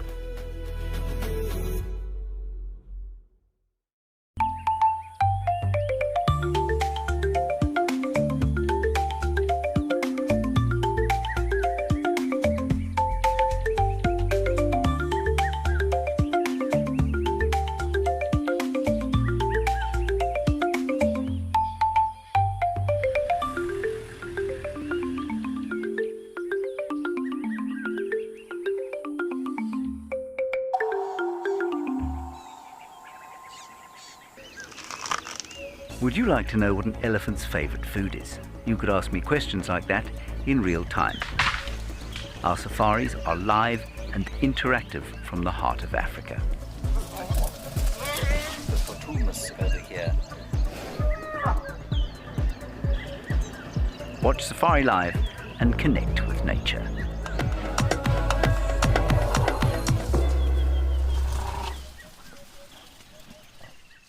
Join our expert guides at dawn for a live, immersive safari as the bush comes to life. Found ourselves a chameleon, and look how he's changed color. Every sunrise brings new discoveries. Pound for pound, a leopard is one of the strongest cats around. Ask questions, share your thoughts, and connect with nature live and in real time. Great excitement, great happiness. Start your day with adventure. If you love watching Wild Earth, here's a little tip. Become a member. You can gain access to the channel ad-free, you can rewind and re-watch sightings, and you can join our Tuesday live safaris. There's also behind the scenes videos, fireside chats, and every safari live episode, whenever you want it. It's just a better way to stay connected to nature.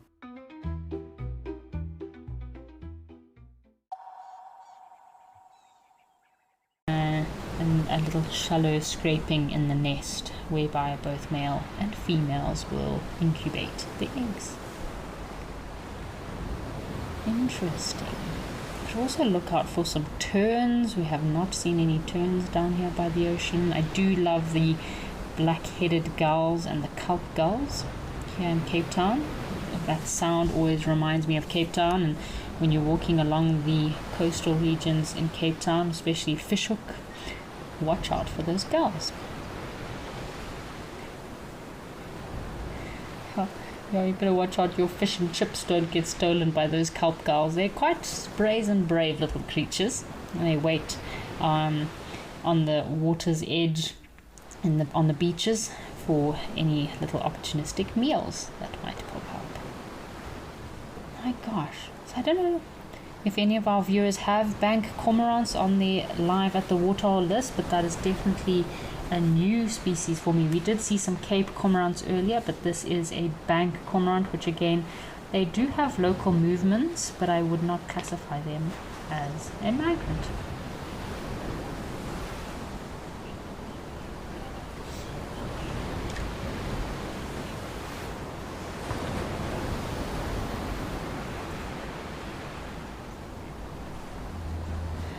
So if any of our viewers that have been following Wild Earth for many years, I'm sure you would have remembered the penguin show in Cape Town that Wild Earth used to do.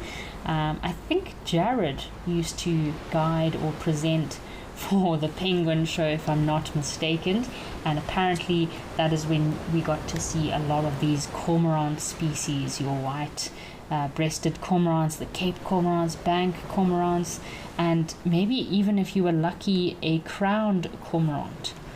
I'm pretty sure I have seen a crowned cormorant at some stage, I just have not listed it on my list here.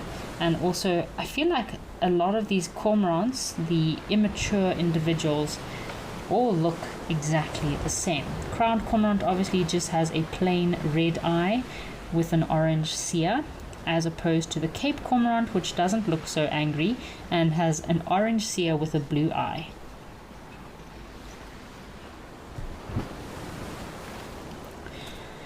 Alright folks, our cormorants are not doing too much, so why don't we head across to Victoria Falls Safari Lodge and see if we can get a last few birds in the last few minutes.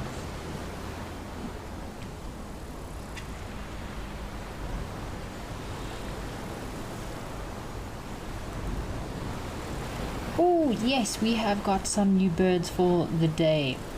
Not necessarily migrants. Vultures have more local movements, or intra-African, I wouldn't say migrants, nomadic intra-African partial migrants, maybe you could call them. My goodness, we have so many long words for very simple things.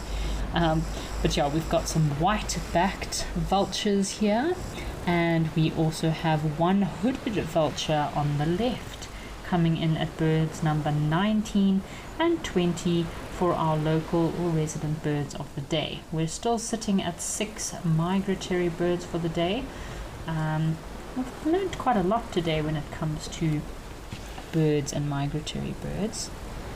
So Sally asked a question earlier about our cormorants. Sally was asking, does it ever get too cold for them? So Sally, a lot of these cormorants are especially adapted to living in these very cold regions, and I mean they need to be in the water for fishing and for food, so they have adapted in order to live in these very cold Cape Town weather. My goodness, imagine being in the water, having to feed and hunt every day in Cape Town in some of that miserable cold weather. Oof. Wow. We've also got another question here from Wendy. Wendy's asking, do all swimming birds have the same foot structure? So Wendy, not all swimming birds have the same foot structure. Different species have evolved different adaptations to be able to swim, dive, forage. So most swimming birds, like your ducks, geese and swans, have webbed feet. You also have lobbed feet, which is your grebes, coots, and some rails and moorhens, which is a foot structure where they have lots of tiny little lobes on the toes of their feet. You also have palmate feet, which is a foot structure of ducks, geese, and terns, which is 3 front toes are webbed and the hind toe is not webbed, and this is for swimming as well as balancing on land. And then you have some other unusual wading birds that maybe have partial lobed feet as well. So all swimming birds do have slightly different foot structures. And talking about birds, look at these birds. So our marabou stork and our hooded vulture have decided, and one of our whiteback vultures have decided that they are going to sun their wings, get them nice and clean, maybe bake any of those parasites that they might be harboring on their backs, try to remove any unwanted parasites. Got a comment from Eagle Lover, says, hi Kerry, nice to have you presenting the show. For Eagle Lovers, both black eagle juveniles at Salati and Rhodocrans have left Natal area. So thanks for the update, Eagle Lover. I saw the black eagle chicks from here at Walter Sisulu Botanical Gardens, or Rhodocrans. I saw them in November, and that one chick did look like it was ready, almost ready to leave. It's amazing how quickly those black eagles grow. Wow. I'm just going to add these birds to our list. So we've got hooded vulture, and we also have the white-backed vulture to add to our more resident or local movement bird list for the day.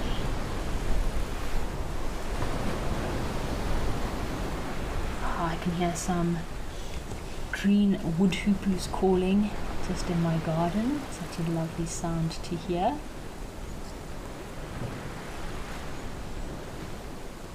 It's awesome to hear bird life calling around, especially in these residential areas in the city. It's amazing how birds adapt. See, these birds will spend a lot of time in these nice open branches, especially with all this rain.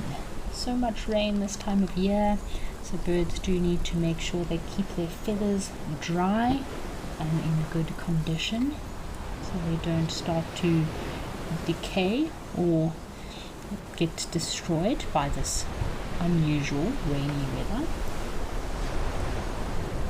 So busy grooming themselves. It's no wonder the marabou stork is one of the ugly fives. My goodness, look at that head of his. Shame.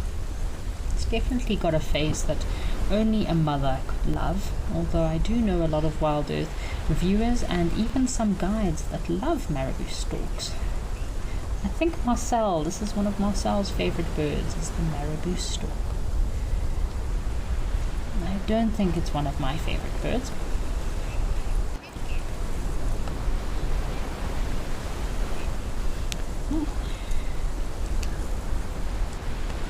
Nadine says marabou storks are a little bit creepy looking. Anyways, folks, it has been a great day. Thank you so much for joining us here today live at the waterhole. I will see you tomorrow for some more birding, and looking forward to seeing what we find at our locations. I hope that everyone enjoys their week. If you're back at work, all the best for the week ahead, and look forward to another show tomorrow live at the Waterhole. Have a good day, folks.